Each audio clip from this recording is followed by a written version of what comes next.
Empezaremos diciendo que este va a ser el territorio que ahora vamos a trabajar, en el cual se va a desarrollar la enfermedad.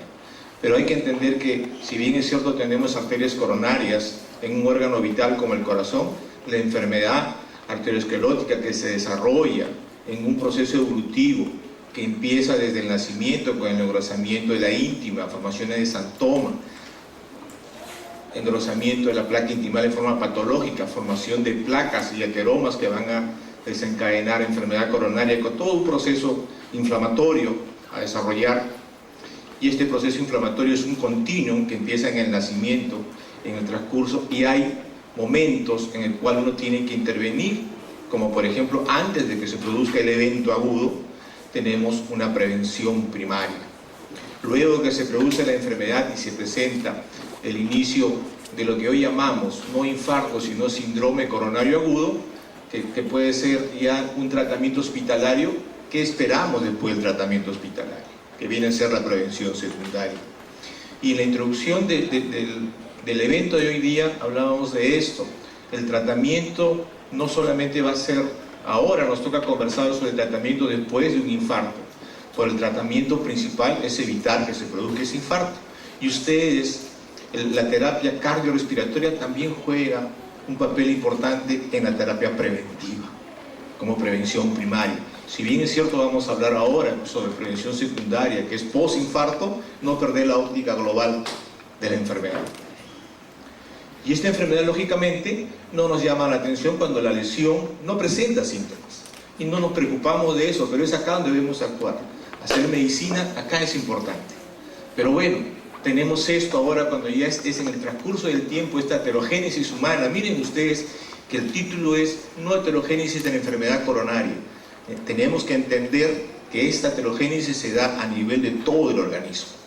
Lo que pasa es que los síntomas que nosotros vemos son enfermedad coronaria, pero hay enfermedad vascular periférica, hay enfermedad cerebrovascular que también mata, y la cardiopatía isquémica, que es lo que nos está reuniendo el día de hoy. Esto en el transcurso de los años. Entonces, este es el paciente que nos preocupa cuando hace síntomas, este es el que viene a la emergencia, este es el que los estamos llevando en el médico, ¿no? Porque esto es lo que se presenta la enfermedad coronaria aguda como una complicación de la aterosclerosis. Es importante tener el concepto de que el síndrome coronario, en una presentación aguda, hay que hacer la diferenciación entre síndrome coronario ST no elevado y el ST elevado. ¿Cuál es la diferencia en fisiopatología de esto? Que el ST elevado tiene un trombo, pero que no ocluye totalmente. El ST elevado produce una oclusión total. Pero esta división que se hace por la presentación electrocardiográfica entre ST elevado y ST no elevado puede tener diferentes nombres, como angina inestable, como infarto miocárdico ST no elevado, o como el infarto llamado anteriormente el infarto Q.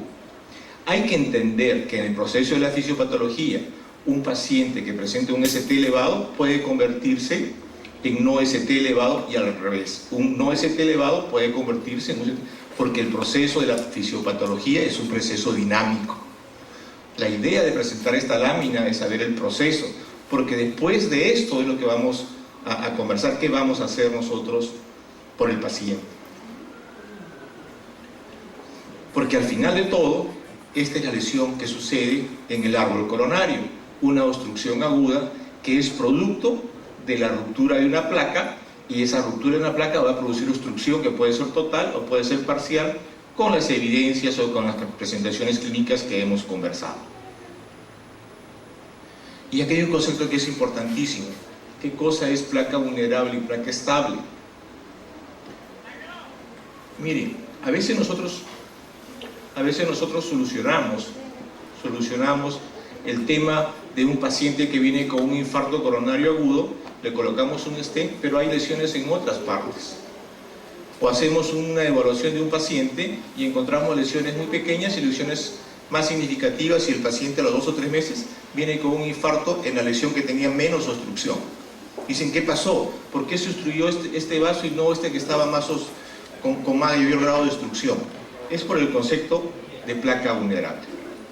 Una placa vulnerable es una placa que tiene un proceso inflamatorio agudo formado por todos estos elementos, linfocitos y una actividad básicamente inflamatoria que hace que esta placa se pueda romper y se produce todo el cuadro agudo, formación de trombo y vasoconstricción.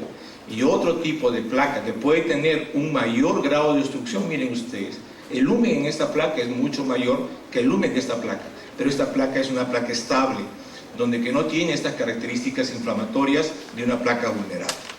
Y esto es lo que nos explica por qué un vaso con menor grado de obstrucción o con una placa, digamos, más pequeña, puede producir un cuadro coronario agudo, a diferencia de este. Bueno, entonces queda otro concepto que es importante. ¿Cuál es la parte más importante que inicia el síndrome coronario agudo? La ruptura de placa, la erosión de esta placa. Y a través de esa ruptura se va a exponer el endotelio y para formar lo siguiente, formación de un trombo. Y ese trombo es un trombo agudo que hace que se obstruya la placa y da los cuadros clínicos que conocemos. Síndrome coronario con ST elevado y sin ST elevado. Entonces, ¿cuál es la parte más importante? Si nosotros quisiéramos evitar que suceda esto, tendríamos que buscar fármacos que eviten la ruptura de la placa.